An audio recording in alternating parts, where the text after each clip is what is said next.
مظفر وارثی کا اصل نام کیا تھا؟ مظفر وارثی کا اصل نام محمد مظفر الدین صدیقی تھا۔ مظفر وارثی کب پیدا ہوئے؟ مظفر وارثی 1933 میں پیدا ہوئے۔ مظفر وارثی کہاں پیدا ہوئے؟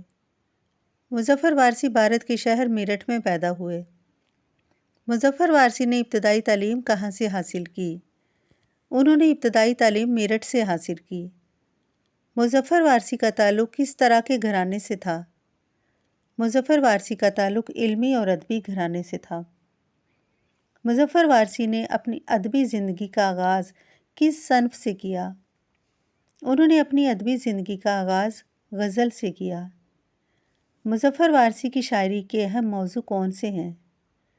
ان کی شاعری کے اہم موضوع سماج، مذہب اور رومانیت ہیں۔ مظفر وارثی کو شہرت کس وجہ سے ملی؟ مظفر وارثی کو شہرت حمد اور نعت کی وجہ سے ملی۔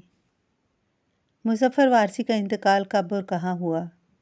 ان کا انتقال 2011 کو لاہور میں ہوا۔ مظفر وارثی کی تصانیف کے نام بتائیں۔